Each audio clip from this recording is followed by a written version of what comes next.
Hey everyone, welcome back. We are going to be continuing our study of systems of linear equations. In the last lesson, we solved them by graphing, which we know is really more of an estimation technique unless we're really careful. So let's develop a couple algebraic techniques we can use to solve a system of equations. So I'm going to solve the following systems of linear equations using what's called the substitution method. The substitution method requires us to solve one equation for a variable and then substitute into the other. Well, this first equation is actually set up perfectly already for the substitution method because we have already been told that y is equal to 2x plus 1. So I simply take that and I replace y with that value in the other equation. And when you do so, please make sure you put it in parentheses. So parentheses 2x plus 1 is equal to negative 9. Now I simply solve this system of equations. I have 2x minus 6x minus 3 equals negative 9. So this is a negative 4x minus 3 equals negative 9. So negative 4x is equal to, what is that, negative 6 when I add 3 over. And then I get x is equal to, divide both sides by negative 4, you'll get 6 over 4, which is a 3 over a 2. All right, now to find the y value, why don't we use this second equation that's already solved for y. All right, the 2's reduce, I get 3 plus 1 is 4. So it is our assertion that the point 3 comma 3 over 2 comma 4 is the solution. Well, clearly 3 over 2 plus times 2 plus 1 is 4 because I just figured that out if we're checking, right? So if we check this bottom one, that should definitely work, unless I just made a math error right here. So, hold on. That's 2 times 3 over 2 plus 1. 2 is reduced. 3 plus 1 is 4. Okay, yeah, we figured that one. But let's check this other one. 2x, so 2 times 3 over 2, minus 3 times y, which is 4. Does that equal negative 9? Well, the 2's reduce, and I get 3 minus 12, and that is definitely negative 9. So we've done it. That's the substitution method. Remember, you solve the equation for a variable, or we've already got one. We just use it and plug in. Okay, on this next one, I do not have a variable solved for, so I need to pick. I can pick this top equation's x, top equation's y, bottom equation's x, or bottom equation's y. But one of those I got to solve for. Well, this top equation's x is positive and got no number in front of it. So that's going to be the easiest equation to solve. Let's solve it by adding y. And I get x is equal to y plus 8. I just added the y over. Now that I know that, I know that x is y plus 8.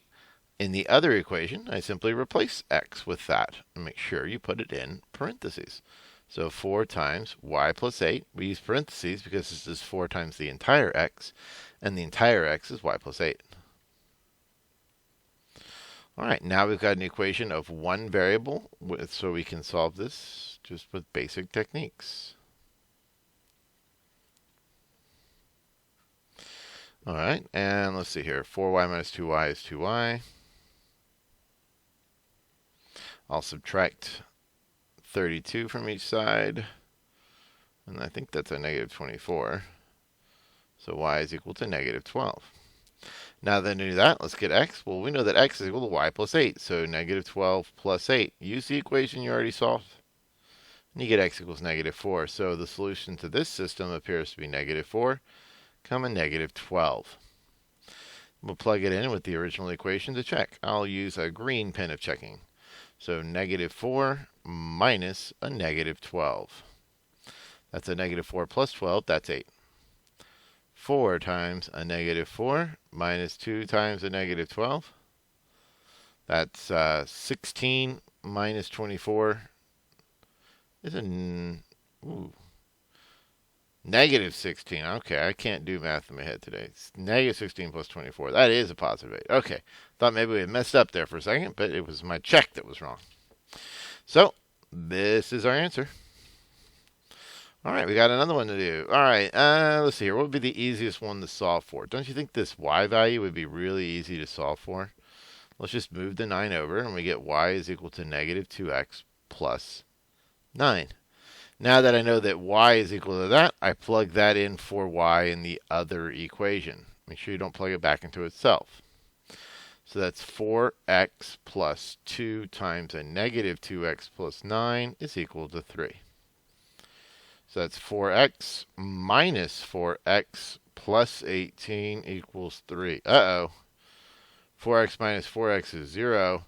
When that happens, when you get it, when all your x's are gone, you're either going to get infinitely many solutions or you're going to get no solution. Since 18 never equals 3, this is no solution. These two lines must have been parallel. And I bet you noticed that already, didn't you? Because the slope of this line is a negative 2, and the slope of that line is a negative 2. All right, at this time I want you to practice by solving these equations using the substitution technique. Pause the video, give it your best shot, look out for no solution and infinitely many, and then we'll go over them. Okay, I sure hope you had some success with that. Now, there's lots of different ways we could solve these, but the easiest one is to try and find a variable, if there is one, that has no coefficient except for a 1. So I'm going to solve this for x by subtracting 2y over, and I get a negative 2y minus 16. Now that I know that, I can plug that in for x in the other equation. So I get 5 parentheses negative 2y minus 16 plus 2y is equal to 8. That becomes a negative 10y minus 80 plus 2y is equal to 8. Okay, negative 10y plus 2y is a negative 8y. And if you don't mind, I'm just going to divide everything by a negative 8 right now. So I get negative 11. You could do it another way. You could add the 80 first and then divide by negative 8, but those numbers are looking kind of big and scary, and I wanted to get them down since I knew they were all divisible by 8. All right, now I'm going to use this x equals to find the other equation, the other value. X equals, let's see here, negative 2 times my y, which is a negative 11, minus 16. So that's a 22 minus 16, so x is equal to 6. So the point of intersection is 6 comma negative 11. And I'm assuming that's right. It looks like it is. Let's see here, the bottom equation definitely works. 30 minus 22 is 8. Yeah, so I've checked them in both. You should check them on paper, but I did in my head. It looks like they're right. All right, 4x minus 3y equals 9. And 8x equals 6y plus 18. Not a lot of stuff that would be nice to solve for here. So I think I'm just going to go ahead and solve this for x. So the top equation for x gives me 4x equals 3y plus 9. I will divide both sides by 4, and I get 3/4 y plus 9/4. Ugh. Maybe I should have solved for the x. Oh, well, I don't think it's going to matter because this smells like something funny to me. So I put that in for x right here, and then we have 6y plus 18. All right, 8 times 3/4. Remember that when you multiply a fraction times a whole, or whole number times a fraction, you reduce first if possible. Divide first. 8 divided by 4 is 2. 2 times 3 is 6, so 6y. 8 divided by 4 is 2. 2 times 9 is 18. Aha. See that? I did a good job of hiding it. But this is infinitely many solutions. They are the same line. Why is it infinitely many? Because those cancel out, and it's 18 equals 18, which is always true. Infinitely many solutions. Hold on. How do I spell infinity? Infinitely? Is that how you spell it? Well, I don't know. I'll look it up. You look it up for me. I'm not used to having the handwriting. Spell checker should be helping me out, right? All right. Let's move on.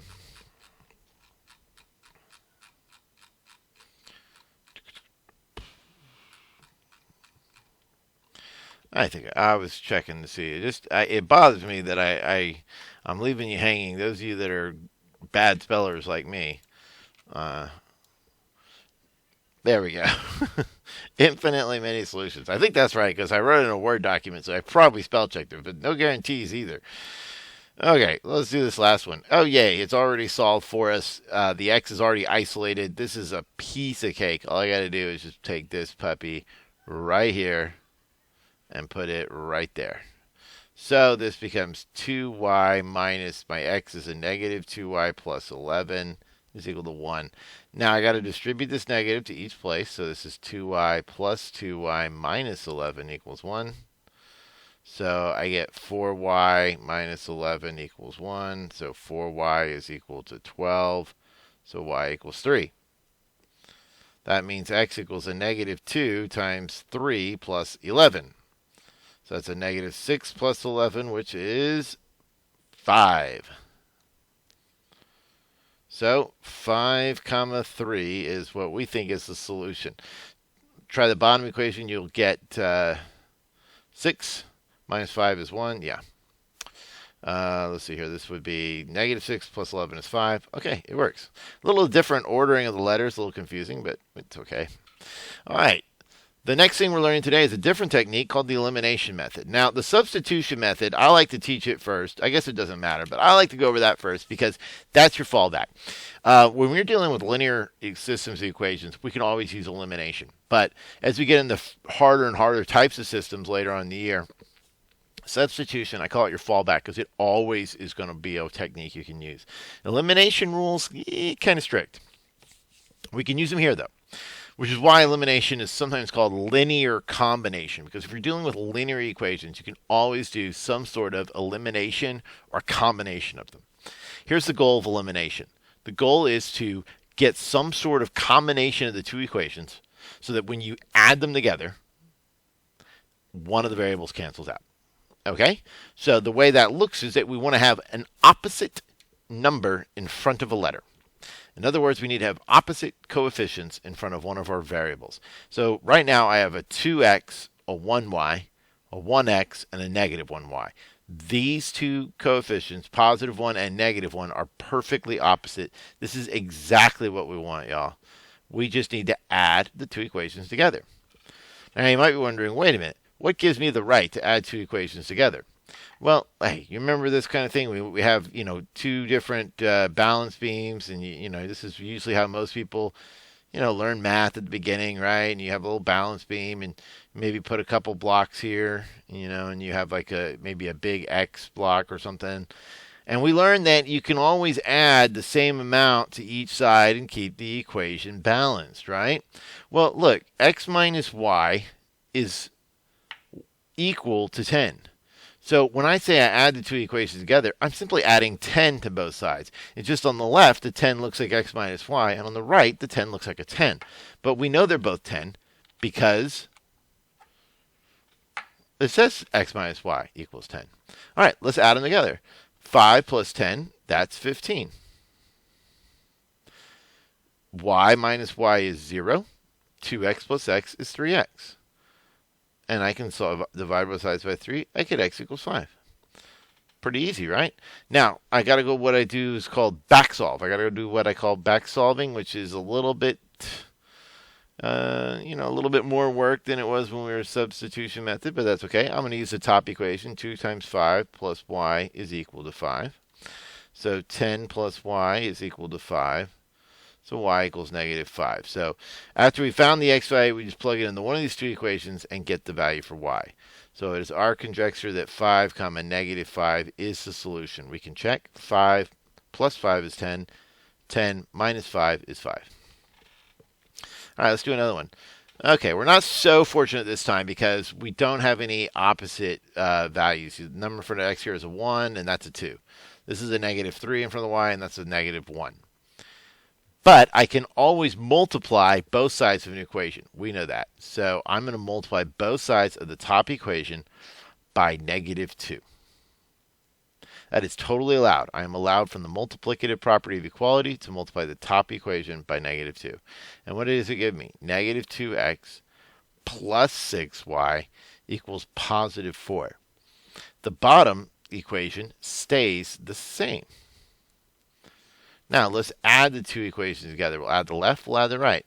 Those cancel out, and that gives me 5y is equal to 15. Divide both sides by y, and I get and I get y equals 3. Now, let's go back and solve for x. I'll use the top equation. X minus 3 times 3 is equal to negative 2. So x minus 9 equals negative 2. That gives me x equals 7. So we are saying 7 comma 3 is a solution. Let's double check. 2 times 7 is 14, minus 3 is 11. Good.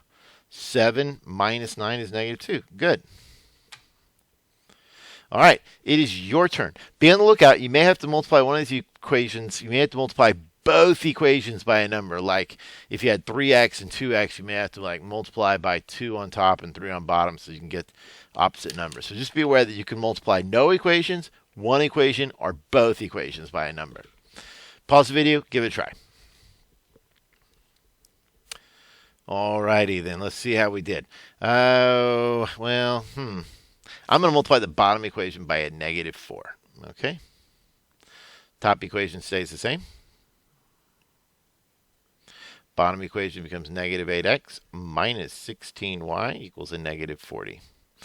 Add them together, I get negative 19y equals a negative 38. I'll divide both sides by a negative 19, and would you believe it, it's a positive 2.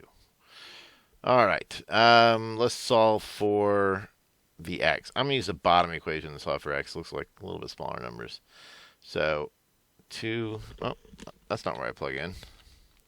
So 2x plus 4 times 2 is equal to 10. So 2x plus 8 is equal to 10. So 2x equals 2. So x equals 1. 1 comma 2. And let me just do a quick check. 8 minus 6, 2 plus 8, 10, boom. All right, I like it. Let's try the next one. Oh boy, this looks very suspicious. Do you see it? Do you see this ratio being the same? That is a huge indication. But I'm going to try multiplying by negative 2 to get the x's to cancel. But I think you see what's going to happen. Everything is going to cancel out. And I mean everything. So when you're dealing with linear combination or what we're calling elimination, same thing. If all your x's and your y's cancel out, you'll end up with 0. And it'll either be 0 equals, and maybe these will cancel out, or maybe they won't. In this case, it's 0 equals 0, which is infinitely many solutions. Because these two equations are clearly just, this second equation is just a top equation times 2. They're the same equation. So that has infinitely many solutions. I'll move on. All right, letter C. What about this one? Well, this is that one I was talking about. I may have to multiply two equations. I'm going to multiply the top equation by 3 and the bottom equation by 4 so that I get 12 and negative 12.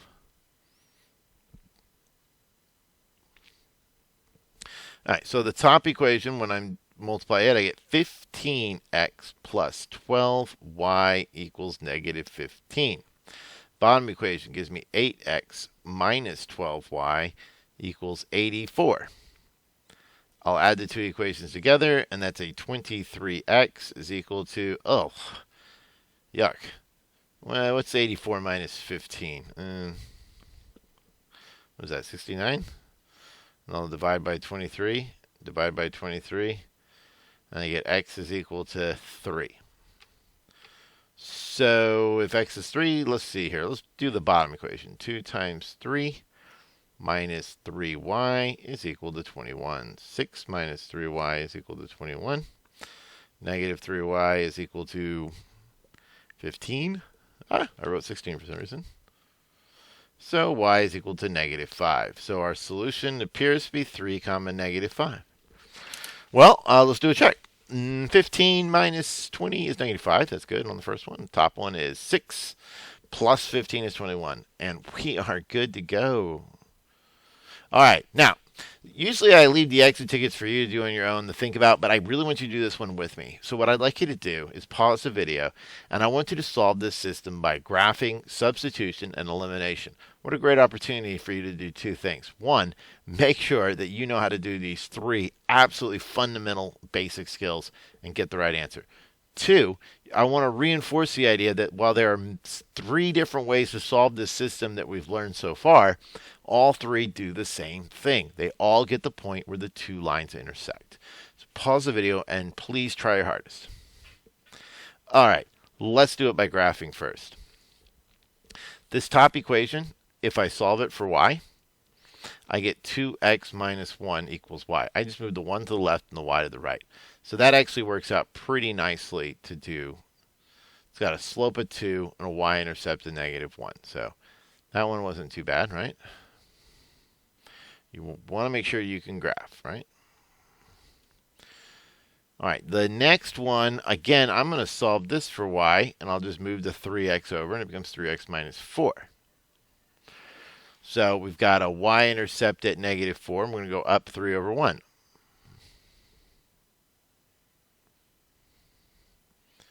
And I think we see the solution. So according to what we got right here, the solution to this system of equations is 3, 5. And we can plug it in right now and check it. But I tell you what, let's do the algebra first. I liked my orange. Sometimes when you press on the line, a different color, while you're still got the line highlighted, it changes the color, which I find obnoxious. I don't want to change the color. I just want to get a different color.